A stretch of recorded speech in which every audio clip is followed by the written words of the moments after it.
Em meio ao caos da Segunda Guerra Mundial, surge um feito de coragem e compaixão que encarou o horror do Holocausto. A atitude inacreditável viria de um homem de conduta muito duvidosa, mas é responsável por um dos maiores atos de heroísmo da história. Sua decisão de coragem em salvar trabalhadores judeus da morte que certamente iriam acontecer em campos de concentração na Alemanha.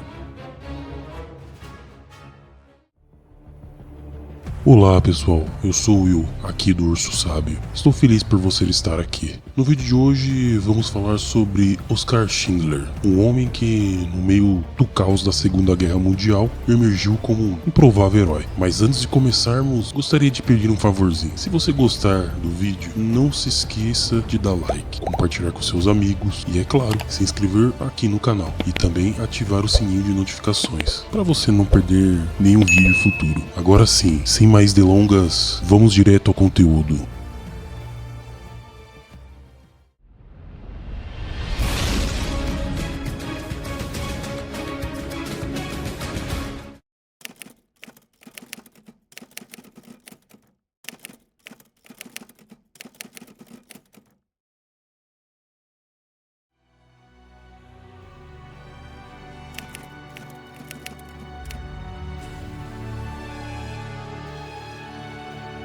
Nascido em 28 de abril de 1908 em Zittau, Morávia, Áustria-Hungria, hoje Civitave, República Tcheca, Oskar Schindler foi industrial alemão, seguia a fé católica, espião e membro do Partido Nazista. Também considerado um aproveitador, explorador, mulherengo e beberrão. Após o colapso do Império Austro-Húngaro ao final da Primeira Guerra Mundial, ele se tornou cidadão da recentemente formada República da Tchecoslováquia. Após completar uma série de cursos de administração e se casar com Emily Pelzo em 1928, Schindler trabalhou em diversas ocupações, incluindo o negócio de máquinas agrícolas de seu pai, operando uma autoescola e envolvendo-se na venda de propriedades governamentais. Além disso, serviu no exército tchecoslovaco, alcançando o posto de cabo da reserva em 1938. Schindler iniciou sua colaboração com o Auslandsabwehr, escritório de inteligência militar estrangeira, das Forças Armadas Alemãs em 1936. Em fevereiro de 1939, apenas 5 meses após a anexação alemã da região dos Sudetos, Sudetenland, ele se filiou ao Partido Nazista. Inicialmente, um homem oportunista e admirador do conforto, Schindler não parecia destinado a se tornar um herói em tempos de guerra. Durante o período da Segunda Guerra Mundial,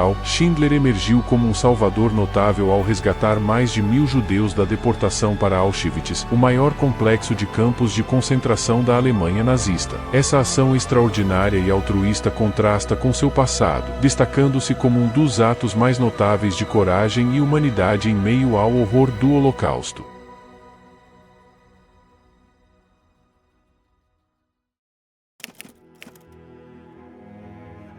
Após a ocupação da Polônia pelos alemães, Schindler se estabeleceu em Cracóvia em outubro de 1939. Ele viu uma oportunidade nas políticas nazistas de arianização e germanização das empresas judaicas e polonesas na região do governo geral. Em novembro de 1939, ele comprou a Record Limitada, uma fábrica de esmaltes pertencente a judeus, e a transformou na Deutsche Malwarenfabrik Oskar Schindler, também conhecida como Emalia. Apesar de possuir outras fábricas em Cracóvia, Schindler contratou trabalhadores judeus escravizados na Emalia, muitos dos quais residiam no gueto próximo. No auge da produção, em 1944, a fábrica empregava cerca de 1.700 pessoas, sendo pelo menos 1.000 judeus, trabalhadores escravos transferidos do gueto de Cracóvia após sua liquidação em março de 1943, primeiro para um campo de trabalho forçado e depois para o campo de concentração em Plaszow.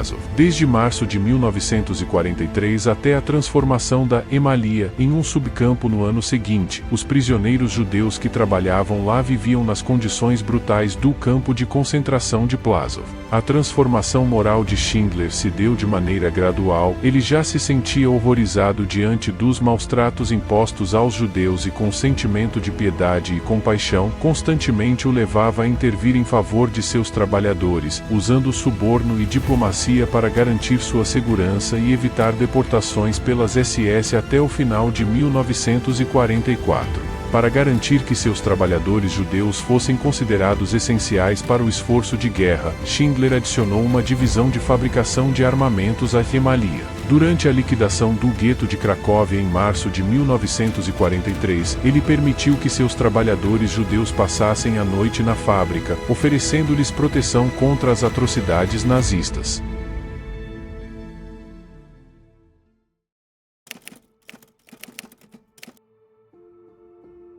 As mesmas habilidades que tornaram Schindler um bem-sucedido empresário também o capacitaram a salvar mais de 1000 judeus que trabalhavam em sua fábrica. Um verdadeiro ator, ele usava sua influência para impedir que seus colegas nazistas enviassem seus funcionários para os campos de extermínio. Quando oficiais da Gestapo apareciam na fábrica exigindo os trabalhadores com documentos falsos, saíam bêbados do escritório de Schindler 3 horas depois, sem trabalhadores ou papéis. Schindler foi preso 2 vezes por conseguir suprimentos do mercado negro para os judeus, mas subornos, sua personalidade afável e diplomacia pessoal garantiram sua libertação. Como disse o advogado de Schindler mais tarde, ele manipulava o sistema de forma extraordinária. Quando 300 de suas operárias foram enviadas por engano administrativo para Auschwitz, Schindler, por meio de um suborno substancial, garantiu sua libertação. Ele proibiu a entrada na fábrica sem sua permissão e passava todas as noites em seu escritório, pronto para intervir caso a Gestapo chegasse. Quando os nazistas recuaram e os 25.000 judeus do campo de trabalho de Plaszow foram enviados para Auschwitz, Schindler usou sua influência para tentar transferir a fábrica e os trabalhadores para a Morávia. Mesmo arriscando sua própria vida, ele permaneceu com os judeus até a chegada dos russos em maio de 1945, de modo a certificar-se de que eles estavam em segurança. Sua motivação era manifestada de maneira rara. Como criança, seus melhores amigos eram os filhos de um rabino local. Para mim, o fato de serem judeus não significava nada. Disse ele mais tarde. Para mim,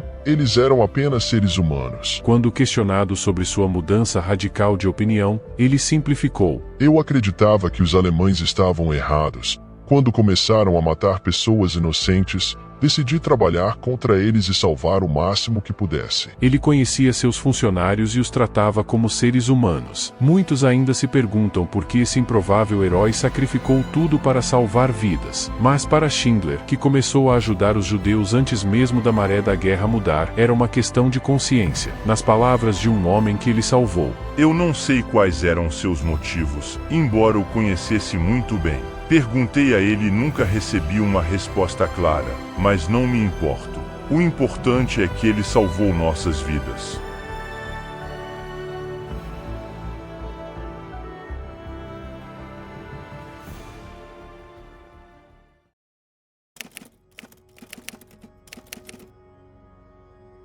O término da Segunda Guerra Mundial não trouxe a Oskar Schindler a glória e a riqueza que muitos poderiam esperar para alguém que alcançou tamanha notoriedade. Pelo contrário, encontrou-o desprovido de qualquer fortuna, tendo gasto até o último centavo em uma causa que transcendia os interesses individuais. Sua vasta riqueza foi investida na proteção de vidas judaicas, um ato de altruísmo que o levou a vender até mesmo as joias de sua esposa, Emily. No entanto, essa dedicação altruísta teve um custo pessoal significativo. Seu casamento com Emily, uma mulher que resignadamente compartilhava sua vida com um homem cujo coração pertencia a uma causa maior, chegou a um fim em 1957. Emily, em retrospecto, expressou o quão completamente Schindler se dedicou aos judeus, deixando pouco espaço para ela em seu coração e em sua vida. Para Emily, restou um vazio de quem compartilhou a vida com um homem cuja alma estava profundamente ligada a uma missão que transcendia o amor e o casamento.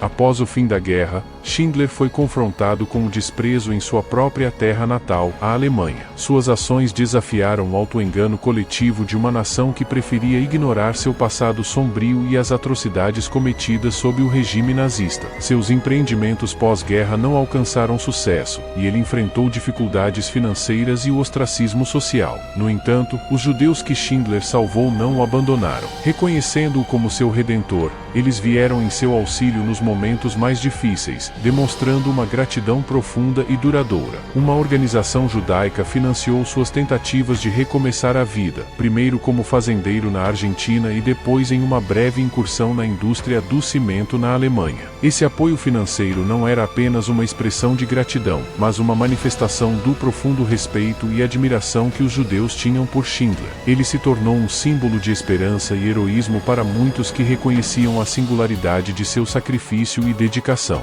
Mesmo após sua morte em 1974, o legado de Schindler continuou a ecoar. Seu corpo foi sepultado em Jerusalém, como ele desejava, em meio àqueles que ele considerava sua família espiritual, os judeus. Essa escolha de sepultura é um testemunho do vínculo profundo que ele estabeleceu com o povo judeu e da importância que ele atribuía àqueles que ele considerava seus protegidos e amigos. O legado de Schindler não está apenas na história, mas nas vidas que ele salvou e nas inúmeras famílias que continuam a existir por causa de seus atos heróicos. Sua coragem, compaixão e dedicação aos outros são uma inspiração para todos nós, um lembrete de que, mesmo diante do mal mais obscuro, é possível encontrar luz e esperança através do sacrifício e da bondade. Schindler permanece como um símbolo da capacidade humana de fazer o bem, mesmo nos momentos mais sombrios, e seu legado continuará a brilhar como um farol de humanidade em um mundo frequentemente marcado pela crueldade e pela intolerância.